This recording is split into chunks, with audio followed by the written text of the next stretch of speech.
నమస్తే, నేను Vijaya Reddy. Yes, Jubilee Hills by election విషయంలో ఇప్పటికే అసలు ఒక విధంగా చెప్పాలంటే బెట్టింగ్స్ కూడా మొదలైన నేపథ్యం కనిపిస్తుంది.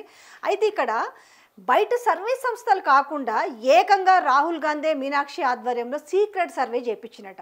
దాంట్లో 3వ స్థానంలో ఉందట కాంగ్రెస్ పార్టీ. అయితే లేటెస్ట్గా మరొక సర్వే తెరపైకి వచ్చింది.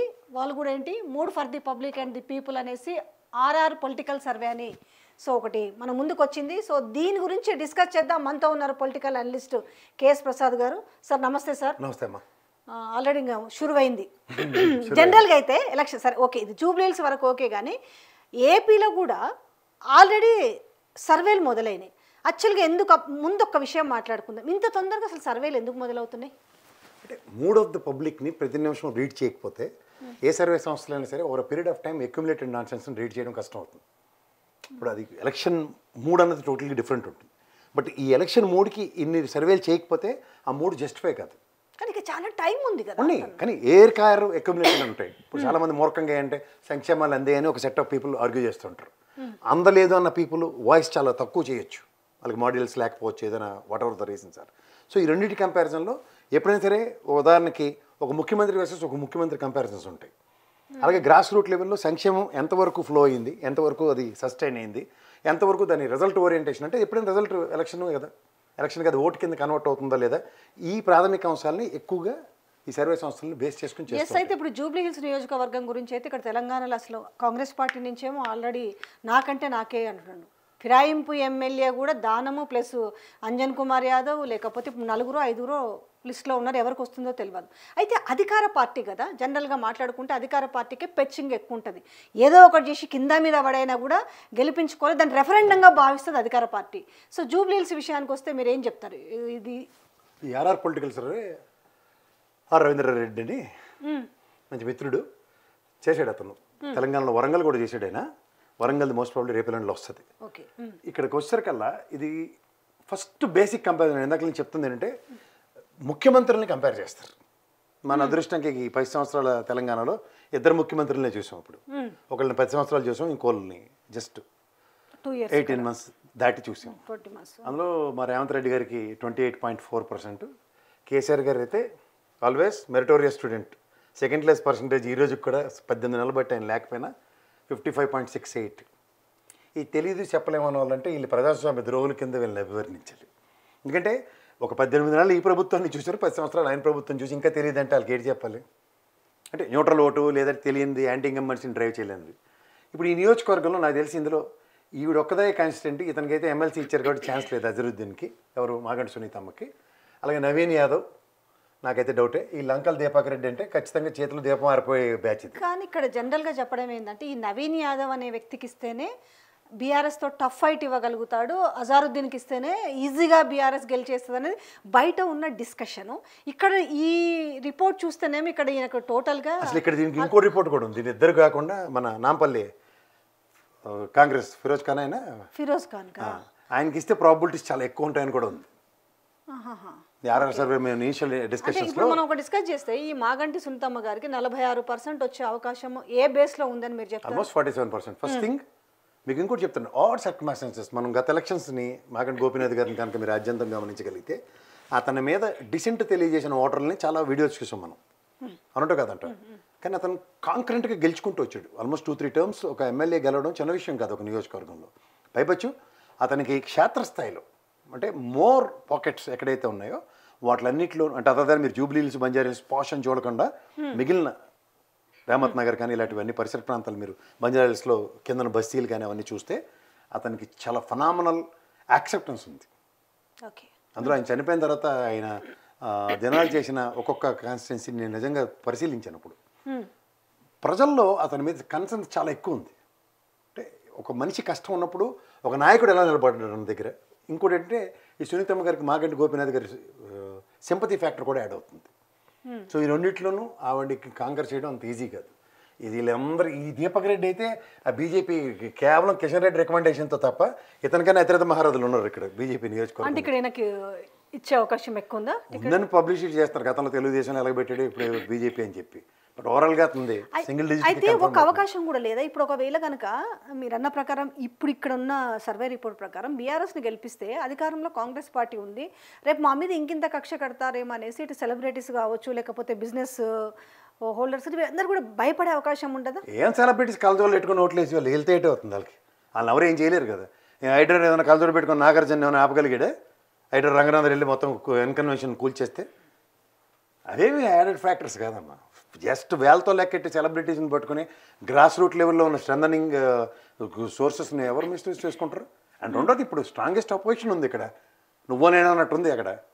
అందరూ ఇవాళ 8-10 మంది భవిష్యత్తు కూడా తేలిందనుకో లెక్క, మళ్ళీ నువ్వో నేను అన్న దగ్గర మాకు ఎవరు మన ఎవరు కోమటిరెడ్డి గారు బెదిరించిన దానికన్నా బీఆర్ఎస్ బెదిరింపు ఇంకా ఎక్కువ ఉంటుంది రేవంత్ రెడ్డి గారికి. ఓకే, అంటే ఒకవేళ క్యాండిడేట్స్ మారుతూ ఉంటే ఏమైనా పెరుగుతుందా అదే కాంగ్రెస్? చెప్తున్నా, ఇక్కడ ఫిరోజ్ ఖాన్ ఆప్షన్ కనుక ఎక్స్ప్లోర్ అయితే ఫిరోజ్ ఖాన్కి ఇచ్చే అవకాశం లేదులేండి, కానీ లేనప్పుడు మరి ప్రాబిలిటీ ఎందుకంటే పాపం ఆయన ఈయనకి అసలు ఎవరు ఇప్పుడు ఉన్నది నవీన్ యాదవ్ ఒకడే. నవీన్ యాదవ్ది ఈ రెండు కలిపాడని ఇక్కడికి ఫేవర్ అవుతుంది. ఒకవేళ నవీన్ యాదవ్కి టికెట్ ఇస్తే మైనారిటీస్ వచ్చేసి ఆయనకు సపోర్ట్ చేస్తారు అనేది ఒక రీజన్ ఉంది కదా. End of the day Naveen Yadav ticket ఇస్తే మైనారిటీస్ సపోర్ట్ చేయనండి, చేయనివ్వకపోండి. ఓన్లీ బట్ ఆయన ఇండివిజువల్ పర్సంటేజ్ మాత్రం 30 దాటదు. ఇది పెద్ద ఇది. ఈ తెలియదు చెప్పలేం బ్యాచ్ చాలా వరకు బీఆర్ఎస్ పట్లే ట్రావెల్ అవ్వడానికి ఛాన్సెస్ ఎక్కువ ఉన్నాయి. మీరు అన్నట్టు రూలింగ్ గవర్నమెంట్కి అడ్వాంటేజ్ ఉన్నప్పుడు సంక్షేమాలు యాడ్ అవుతాయి. ఈ సంక్షేమాలు ఇప్పుడు బిలో పవర్టీలో ఉన్న వాళ్ళకి, అక్కడ మీరు బస్తీల్లో ఉన్న వాళ్ళకి ఎవరికి అందట్లేదు. అదే కదా లీడ్ అయింది. ఇప్పుడు మీరు ఇది కంపేర్ చేస్తే కేసీఆర్ గారు వర్సెస్ రేవంత్ రెడ్డి అన్న దగ్గర ద ప్రైమరీ ఆప్షన్ మేనిఫెస్టోలు ఇచ్చిన హామీలు అన్నది చూసుకుంటే Congress is consign to 17.04, BRS 65.9. ఇది ఎవరికి యాడ్ అవుతుంది? ఓకే, ఇది ఖచ్చితంగా సునీతమ్మ గారికి యాడ్ అయ్యే ఛాన్స్ ఉన్నాయి. కానీ మరి ఈ ఫ్యాక్టర్ అక్కడ పోతుంది. అధికార పార్టీ అనేది ఒక మేజర్ ఫ్యాక్టర్ ఉంది కదా, అది ఆడే అవకాశం ఉండదా అని అంటున్నారు. అధికార పార్టీ అన్నదాన్ని ఎప్పుడు డెలివరబుల్స్తో కొలుస్తారు. తులం బంగారం ఇస్తామని చెప్పి అసలు ఉన్నత దగ్గర కొట్టేస్తే, కళ్యాణ లక్ష్మి దగ్గర కొట్టేస్తే, ఎగ్జాంపుల్స్ చెప్తున్నాను. సో ఇవన్నీ ఎక్కడికి నెత్తికి పడతాయి? రూలింగ్ గవర్నమెంట్కి పడతాయి. చేయవలసిన చేయకుండా గాలికి వదిలేసి నియోజకవర్గాన్ని పట్టించుకోకుండా ఉంటే, అందులో ఆల్రెడీ గోపీనాథ్ గారు చనిపోయిన దగ్గర నుంచి ఎంతసేపు క్యాండిడేట్ ప్రాబ్లమ్స్ ఇప్పుడు ఉదాహరణకి ఇంత రూలింగ్ గవర్నమెంట్ అన్నప్పుడు ఈ అన్సర్టనిటీ ఎందుకు డ్రైవ్ అవుతుంది? మధ్యలో ఫిరోజ్ ఖాన్ డిస్కషన్ ఎందుకు వచ్చింది? ఇప్పుడు ఉన్న వీళ్ళిద్దరికైనా ఫిరోజ్ ఖాన్ గారు బెత్త అనే విషయం చాలా మంది చెప్తున్నారు. ఎవరు అది వేరే సంగతి. But huge debate is going on కదా మార్కెట్లో. అండ్ మోర్ ఓవర్ ఇక్కడ రాష్ట్ర ముఖ్యమంత్రిగా ఎవరు ఉండాలన్న దాని మీద ఎక్కువ మళ్ళీ కేసీఆర్ గారి మీద ఫోకస్ చేయని ఎలక్షన్ అయిపోయింది ఇప్పుడు. వీళ్ళకేంది ఇద్దరిని పెడితే ఇట్లా వచ్చింది?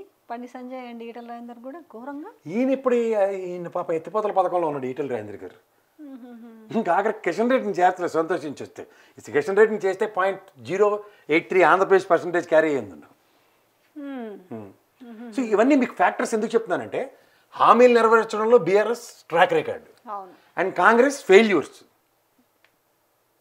రెండోది మీకు ముఖ్యమంత్రిగా ఎవరు ఉండాలన్న దగ్గర most of the percentage of people including Jubilee Hills లాంటి నియోజకవర్గంలో దగ్గర 60% కేసీఆర్ గారి పట్ల కన్సర్న్ ఉన్నప్పుడు, పార్టీల వరకు చూసుకున్నా సరే మీకు చూసుకొని కావాలంటే పార్టీల వరకు చూసుకుంటే కాంగ్రెస్ పార్టీకి బీఆర్ఎస్కి 37.33, బీజేపీ అండ్ ఇతరులు మనం సర్వే చేసినట్టు ఇంకా పూర్తి స్థాయిలో అభ్యర్థులు ఖరారు కానందున ఫలితాలు కొంచెం అటు ఇటుగా అయ్యే అవకాశం ఉంటుంది. ఇప్పుడు మీరు ఇందాక నుంచి అంటున్న రూలింగ్ గవర్నమెంట్ ఫ్యాక్టర్ అన్నది ఒకటి మాత్రమే ఇక్కడ ఈ దీంట్లో చూపిస్తుంది.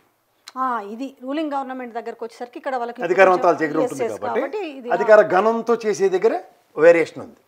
అది కూడా మీకే ఇది పెద్ద కనిపించి తిరగబడిపోవట్లే. యాడ్ అయింది ఇక్కడ బీజేపీకి ఎక్కడ యాడ్ అవుతుంది అంటే మేము రూలింగ్లో ఉన్నాం సెంటర్లో ఉన్నదానిక యాడ్ అయింది.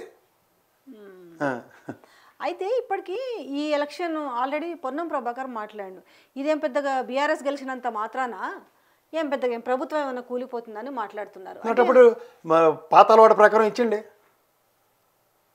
దాన్ని ఏమంటారు మెర్సీ గ్రౌండ్స్ అంటారు కదా, చనిపోయిన అభ్యర్థి తాలూకా కుటుంబం నుంచి నిలబడినప్పుడు చాలా పార్టీలు సాంప్రదాయాలను పాటిస్తాయి కదా, యునానిమస్గా ఎలక్షన్ ఇస్తారు. అలాగే ఇచ్చి గమనం ఉండండి, మీకు ఈ సీటుకి వెళ్ళకపోతే మీకు వచ్చిన నష్టం ఏంటి? ఎస్, ఇన్ కేస్ ఆఫ్ ఇక్కడ బీఆర్ఎస్ విజయం సాధిస్తే అంటే ఆల్రెడీ కాంగ్రెస్ పార్టీ గురించి చాలా వ్యతిరేకత ఉన్న నేపథ్యంలో ప్రజల్లో ఎట్లా ఉండబోతుంది, ఎఫెక్ట్ ఎట్లా ఉండబోతుంది?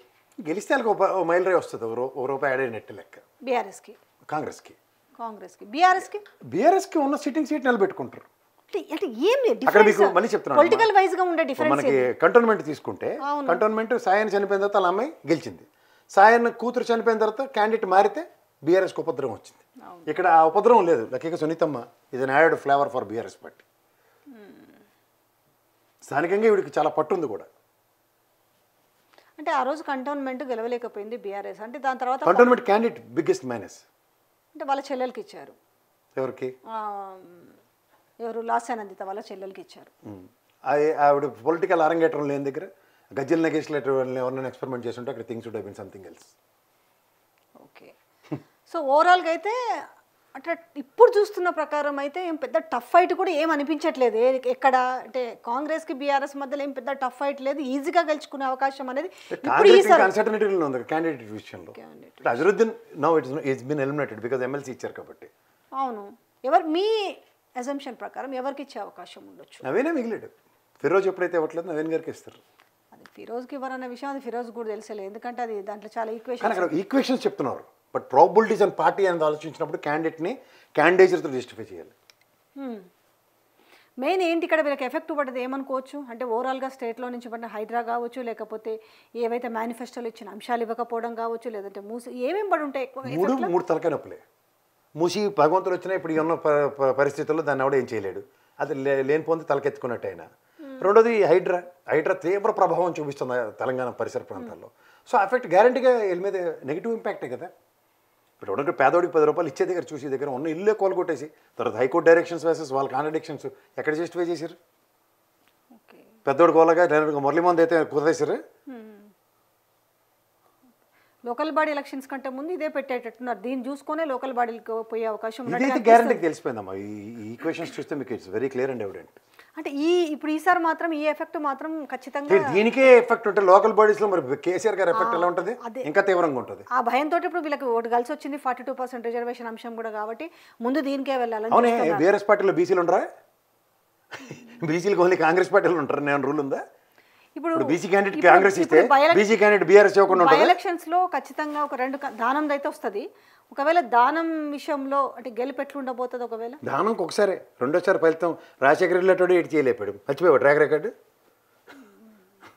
ఎందుకంటే ఖైరతాబాద్ వచ్చే అవకాశం చాలా ఎక్కువనే కనిపిస్తుంది. ఖచ్చితంగా దానం నాగేంద్రకి రెండింటికి సెట్ రేవడి ఖాతా అవుతుంది. Okay, done.